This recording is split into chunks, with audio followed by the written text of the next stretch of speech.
Zee 24 तास एक पाऊल पुढे। राजीनामा दिल्यानंतर अजित पवार आज जनता दरबार घेणार आहेत।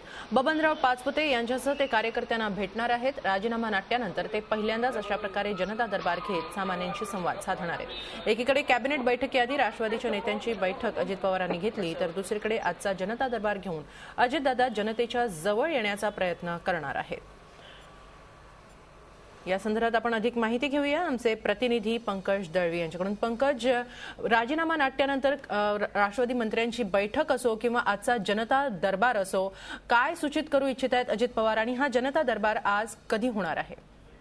निश्चितच सकाळी माझ्या जनता दरबार होणार आहे आणि जसं आपण म्हटलं की अजितदादा जे आहेत ते मंत्रिपदावरून जरी बाजूला झाले असले तरी पक्षावरती आणि पक्षाचे जे मंत्री आहेत त्यांच्यावरती माझाच होल्ड असेल याची काळजी अजितदादा घेत आहेत आणि हळूहळू त्याची प्रचिती यायला सुरुवात झालेली आहे आणि लोकांशी सुद्धा त्याच पद्धतीने ते संवाद साधतायत। आज मंत्रिपदावरून बाजूला झाल्यानंतर अजित पवारांचा पहिला जनता दरबार आहे।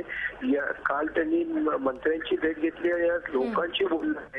म्हणजे एकंदरच आपण म्हणू शकतो की मंत्रिपदावरून बाजूला झाल्यावर मंत्रिमंडळामध्ये आणि लोकांमध्ये सुद्धा आपली प्रतिमा आहे ती सांभाळण्याचा आणि ती अधिक मजबूत करण्याचा प्रयत्न अजितदादा करतात। मला यापूर्वी काही तज्ञ मंडळींनी मत व्यक्त केलं होतं की पक्षामध्ये अजित पवारांना नेहमी दुय्यम स्थान दिलं जातं, उपमुख्यमंत्रीपद त्यांच्याकडे आहे आणि ते शरद पवारांच्या आदेशानुसार त्यांना काम करावं लागतं, त्यामुळे कुठेतरी पक्षामध्ये आपलं महत्व वाढावं, आपल्याला आपल्या हातामध्ये काही सूत्र यावीत, पक्षाचे बऱ्यापैकी सूत्र आपल्या हातात यावीत असं कदाचित अजित पवारांना वाटते आणि त्यामुळेच हे सगळं जे काही प्रकरण घडतंय त्याच्यातलं एक महत्वाचं कारण हेही असू शकतं असं मत वेगवेगळ्या तज्ञांनी व्यक्त केलेलं आहे आणि ते मत खरं की काय याची प्रचिती नक्कीच पंकज, आपण दिलेल्या या माहितीबद्दल धन्यवाद। त्यामुळे आजचा जनता दरबार कसा होतो आहे, काय अजितदादा सांगताहेत जनतेला, हे पाहणं महत्त्वाचं ठरणार आहे। आपण दिलेल्या माहितीबद्दल धन्यवाद।